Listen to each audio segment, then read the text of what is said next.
798년 원성왕이 재위한 지 14년 만에 승하함에 따라 그의 손자 준홍이 다음 왕위에 올라서게 되니 이가 바로 신라 39대 국왕 소성왕이 됩니다. 당초 원성왕에게는 장남 임겸과 차남 의영이 있었으나 모두 원성왕이 살아있는 도중 요절하여 아들들에게 왕위를 물려줄 수 없었는데 그나마 장남 임겸의 아들 준홍이 살아있었기 때문에 원성왕은 자신의 손자 준홍에게 왕위를 넘기면서 소성왕이 등극할 수 있었던 것이었습니다. 하지만 평소 건강이 좋지 않아 재위 기간은 2년이 채 되지 않았고 딱히 남긴 업적은 없다시피 한 상태인데 한 가지 재미있는 사실은 당나라에서 소성왕 등극을 축하하는 사절단이 파견되었으나 신라에 들어오자마자 사망하는 바람에 그냥 돌아갔다는 이야기입니다. 아무튼 소성왕이 승하함에 따라 그의 아들 청명이 다음 왕위에 올라서게 되니 이가 바로 신라 40대 국왕 애장왕이 됩니다. 애장왕은 13살이라는 어린 나이에 즉위했기 때문에 소성왕의 동생이자 삼촌이던 언승의 섭정을 받게 되었고 곧바로 기존 신무왕이 모셨던 오묘를 새롭게 정비하는 사업을 추진하고 왕권을 강화하기 시작했으니 당초 선왕왕, 진지왕, 문흥왕, 무열왕, 문무왕으로 이어진 오묘를 해공왕의 유언에 따라 무열왕과 문무왕은 건드리지 않고 따로 별관에 모시면서 미추 이사금, 명덕왕, 원성왕, 해충왕, 소성왕을 새롭게 추가해 오묘를 만들었으며 이 사업을 추진한 삼촌 언승을 상대 등에 임명하게 됩니다. 더불어 경상남도 합천군 가야산에 해인사를 창건하였으나 시간이 흐를수록 불교가 점점 사치스러워지는 폐단을 겪자 새로운 사찰을 짓는 것을 금하고 수리만 가능케 하는 전교를 내리기도 하는 등 나름대로의 개혁 정책을 추진하게 됩니다.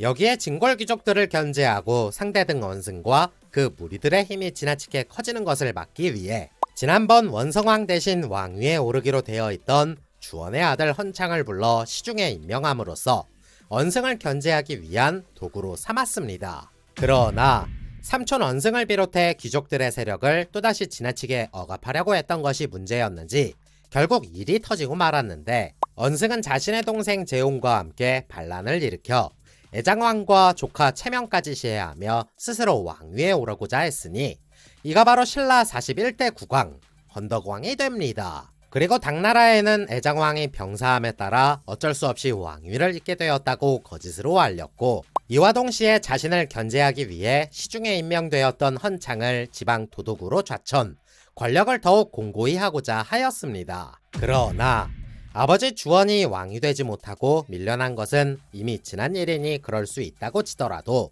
자신을 신임해준 애장왕을 시해한 데다 자신마저 지방 곳곳으로 해마다 발령을 내며 좌천시키는 헌덕왕에게 크게 분노한 헌창이 대대적으로 반란을 일으키니 이게 바로 김헌창의 난이었습니다. 그리고 헌창은 자신이 도독으로 있던 웅천주, 즉 충청도를 중심으로 거병함에 따라 나라 이름을 장안이라 짓고 새 왕조가 열렸음을 선포했으며 이밖에 무진주, 완산주, 청주, 사벌주 등 네 주의 도독과 서원경, 금간경의 사신을 압박해 이들의 지역을 병합시키기에 이릅니다. 하지만 기세 좋게 일어났던 반란도 헌덕왕이 즉각적으로 개입하며 반란을 진압하기 시작했으니 그 결과 난이 일어난 지 한 달 만에 허무하게 막을 내리게 됩니다. 결국 반쪽짜리였던 이 반란은 헌창의 아버지 주원마저 근거지였던 강릉에서 일절 호응하지 않았기 때문에 동력을 빠르게 잃어버렸으며 이는 헌창이 중앙 정계에서 밀린 데에 불만을 품고 스스로의 야심을 위해 반란을 일으킨 것이라 헌덕왕에 의해 쉽게 깨부서진 것이라고 볼 수 있습니다. 하지만 헌덕왕은 진골 귀족들의 권력 싸움을 통해 이들의 불만은 언제든지 터져나올 수 있다고 생각했는데 서라벌을 지키기 위해 각 지역의 요충지를 보수하며 혹시나 모를 사태에 대비하는 모습을 보여주기도 했습니다.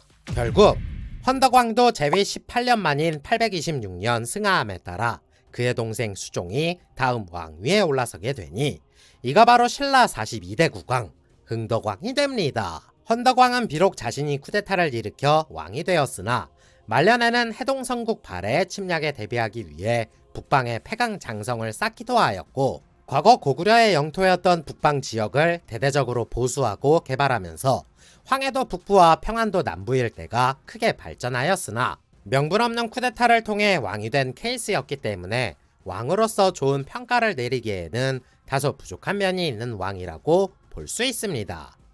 영상이 재밌었다면 구독과 좋아요를 눌러주시고 재미없었어도 구독과 좋아요 좀 눌러주세요. 감사합니다.